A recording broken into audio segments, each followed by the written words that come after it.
ہر کامیابی جو ہے وہ آپ کو طاقت دیتی ہے، اور ہر ناکامی جو ہے اس کی اپنی ایک سزا ہوتی ہے، ایک زد ہوتی ہے. اور ابھی تک جو ہم نے دیکھا یہ ہے کہ یہ حکومت میں جو بھی ڈیسیژن میکر ہے، انہوں نے ڈیٹیلز میں جا کے کبھی جو ہے غور نہیں کیا، ہمیشہ نیجک فیصلے کیے ہیں. چاہے وہ فیصلہ شروع سے آپ دیکھ لیں، آئی پی پی بنانے کا فیصلہ ہو، الیکشن رزلٹس کو مینیپولیٹ کرنے کا فیصلہ ہو، ہائی کورٹ اسلام آباد ہائی کورٹ کو ڈیل کرنے کا فیصلہ ہو، اس کے بعد ریزرو سیٹس کے اوپر جو فیصلہ ہو، یا پھر اب یہ کانسٹیٹیوشنل امینڈمنٹس کا فیصلہ ہو، تمام فیصلے، پی ٹی آئی کو بین کرنے کا فیصلہ، عمران خان کے ملٹری ٹرائل کا فیصلہ، یہ ایک سیریز ہے آپ دیکھیں گے فیصلوں کی، جس میں ہمیں یہ نظر آتا ہے کہ نیجک فیصلے کیے گئے ہیں، کوئی ڈیٹیل میں نہیں، اس کی کاسٹ انالیسس جو ہے وہ نہیں کی گئی. یہ جو آپ کی جو لا رہے ہیں کانسٹیٹیوشنل امینڈمنٹ، یہ تو سیدھی سیدھی آپ پی سی او لگا رہے ہیں نا. آپ چاہتے ہیں کہ پاکستان کی سپریم کورٹ کو ختم کر دیا جائے، چیف جسٹس پاکستان کا عہدہ ختم کر دیا جائے، اور ایک اور شخص، ایک قاضی فائز عیسیٰ صاحب کو نوازنے کے لیے ایک پوری نیا سسٹم کھڑا کر دیا جائے. یہ ناقابل قبول ہے.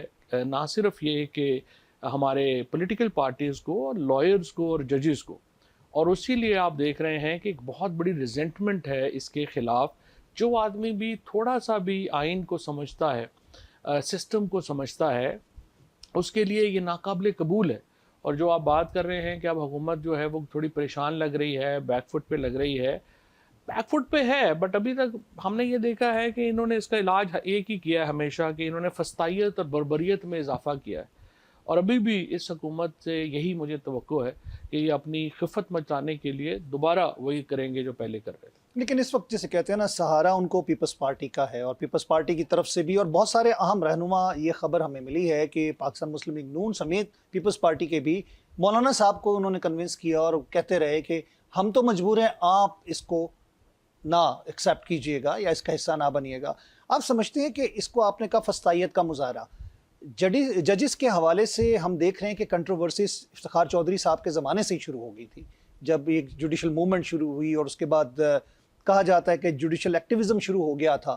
تو کہیں اس پہ بھی کچھ تھوڑی سی کمی ہونی چاہیے، آپ سمجھتے ہیں؟ پہلی بات تو یہ کہ یہ تو پتہ نہیں آپ نے کہاں سے بات کر دی ہے کہ پیپلز پارٹی جو ہے وہ اس نے فضل الرحمان کو کہہ دیا کہ نہیں. کچھ رہنماؤں کی نواز بات کی جائے. شریف نے، بلاول بھٹو زرداری نے، آصف زرداری نے، شہباز شریف نے جو ٹل ہو سکتا تھا وہ لگایا ہے یہ امینڈمنٹس پاس کرانے کے لیے. نواز شریف وہاں سے گاڑی دبا کے یہاں پہ آ گئے ووٹ ڈالنے کے لیے. شہباز شریف نے کیا نہیں کیا.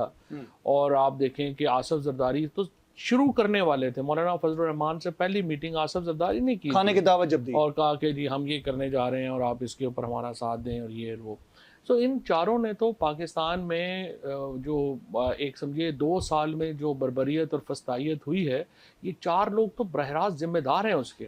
ان کو تو کوئی آپ کنسیشن دے ہی نہیں سکتے.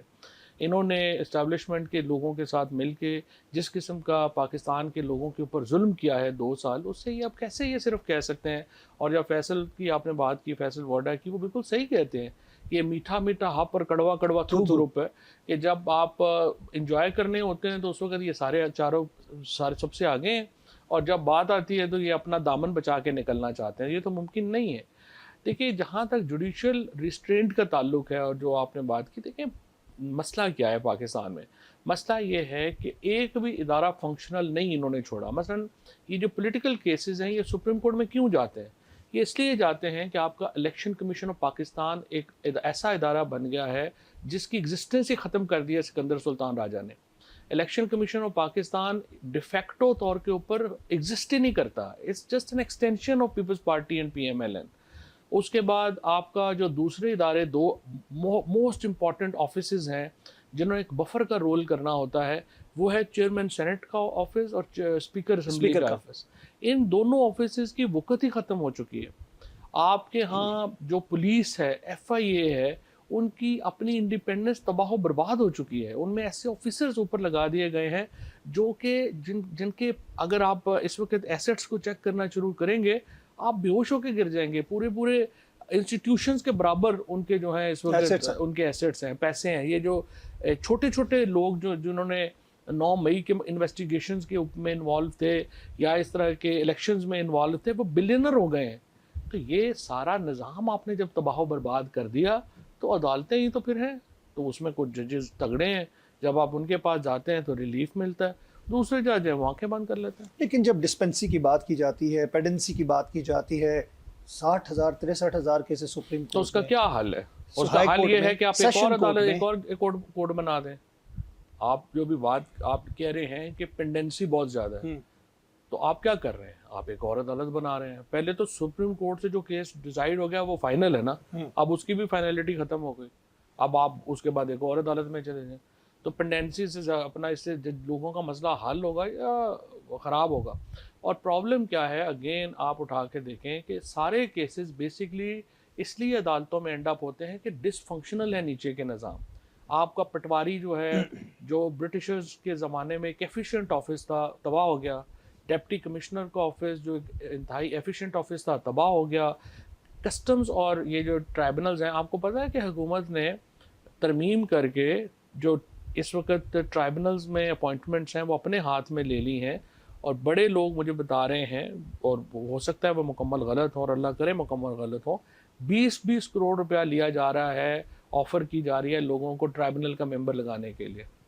اگر یہ حالات ہیں تو مجھے آپ بتائیں کیسے آپ عدالتوں کو فنکشنل کیسے کر سکتے ہیں؟ جب پورا ملک ہی ڈس فنکشنل ہے تو عدالتوں نے بھی ڈس فنکشنل